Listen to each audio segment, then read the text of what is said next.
আসসালামু আলাইকুম রহমতুল্লাহি ওয়া বারাকাতুহু। সুপ্রিয় এনটিআরসি এর চাকরির প্রত্যাশী ভাই বোনেরা, আসন্ন 19তম এনটিআরসি এর প্রস্তুতিমূলক জেনারেল ভিত্তিক এবং সাবজেক্টিভ ক্লাস আমরা ইতিমধ্যে শুরু করে দিয়েছি। তারই ধারাবাহিকতায় আজকে আমাদের আলোচনা হবে নাহু এর গুরুত্বপূর্ণ টপিক আল কালিমা। কালিমা নিয়ে।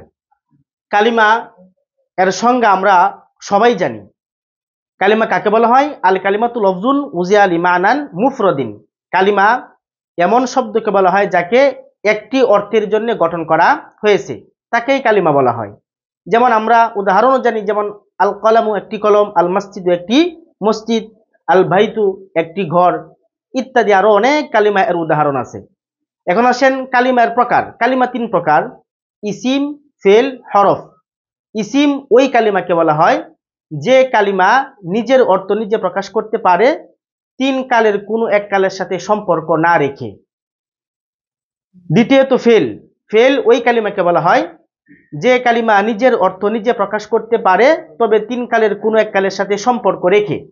হরফ ওই কালিমা যে কালিমা নিজের অর্থ নিজে প্রকাশ করতে পারে না, অন্য কোনো কালিমার সাহায্য ব্যতি রেখে। এই মোট কালিমার তিনটা প্রকার: ইসিম, ফেল, হরফ। তো আসলে এই কালিমার টপিক থেকে আমাদের আসন্ন 19তম এনটিআরসি পরীক্ষায় যে এমসিকিউ প্রশ্নগুলো থাকবে সেগুলাই আসলে আমাদের বোঝা উচিত, বা এইগুলাই আমাদের মেন বিষয়। তো আমরা খেয়াল করি, আসন্ন 19তম এনটিআরসি পরীক্ষায় এই কালিমা থেকে এমসিকিউর সিস্টেমে এমসিকিউ আকারে যে কোশ্চেনগুলো বা যে প্রশ্নগুলো থাকতে পারে তা দুইভাবে থাকতে পারে। যেমন হয়তোবা বিচ্ছিন্নভাবে কয়েকটি শব্দ দেওয়া থাকবে, এখান থেকে ইসিম, ফেল, হরফ নির্ণয় করতে হবে। অথবা একটি বাক্য দেওয়া থাকবে, সেই বাক্যের মাধ্যমে আন্ডারলাইন করা থাকবে, সেই শব্দগুলা আমাকে ইসিম, ফেল, হরফ নির্ণয় করতে হবে। আসুন আমরা উদাহরণের মাধ্যমে একটু বোঝার চেষ্টা করি। যেমন প্রথম একটা ধাপ যেটা বলছিলাম, বিচ্ছিন্নভাবে কয়েকটি শব্দ দেওয়া থাকবে। যেমন কলামুন, কলামুন, কাথাবা,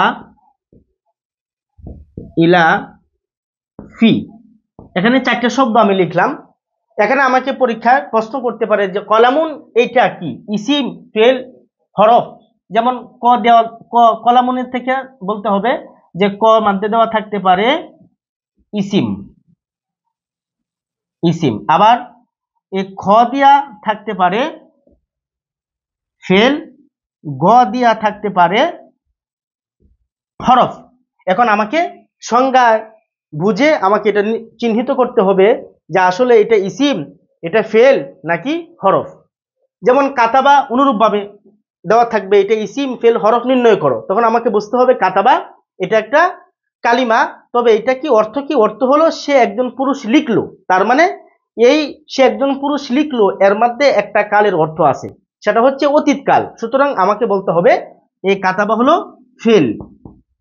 এটাকেও আমরা এইভাবে ক খ গ দিয়া আমাদেরকে এমসিকিউ দিতে পারে, তখন আমাকে সঠিক উত্তর জাস্টিফাই করতে হবে, চিহ্নিত করতে হবে, সেটা হচ্ছে ফেল। অনুরূপভাবে ইলা, ইলাকেও আমাকে প্রশ্ন করবে যে ইলা এটা ইসিম, ফেল নাকি হরফ।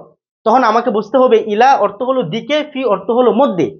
দিকে এবং মধ্যে এইগুলা নির্দিষ্ট নিজে কোনো অর্থ প্রকাশ করতে পারে না, অন্য কোনো কালিমার সাহায্য ব্যতি রেখে। যেমন ইলা অর্থ দিকে, প্রশ্ন আসে কোন দিকে, তখন অবশ্যই তার সাথে একটা কালিমা যোগ করতে হবে। যেমন ইলাল মসজিদি, মসজিদের দিকে।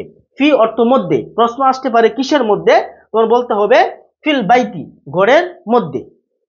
তো এটা হলো বিচ্ছিন্নভাবে কয়েকটা শব্দ দেওয়া থাকবে, সেইগুলা থেকে আমাকে ইসিম, ফেল, হরফ নির্ণয় করতে হবে। তো আরেকটা প্রশ্নের ধরন আসতে পারে আসন্ন 19তম এনটিআরসি পরীক্ষায়, সেটা হচ্ছে একটা বাক্য লেখা থাকবে, সে বাক্যের মধ্যে কিছু শব্দ নিচে আন্ডারলাইন করা থাকবে, সে আন্ডারলাইন করা শব্দগুলোকে আমাকে ইসিম, ফেল, হরফ নির্ণয় করতে হবে। আমি একটা উদাহরণ লিখি, ছোট্ট একটা উদাহরণ লিখবো। যেমন ইয়াজহাবু, ইয়াজহাবু খালিদুন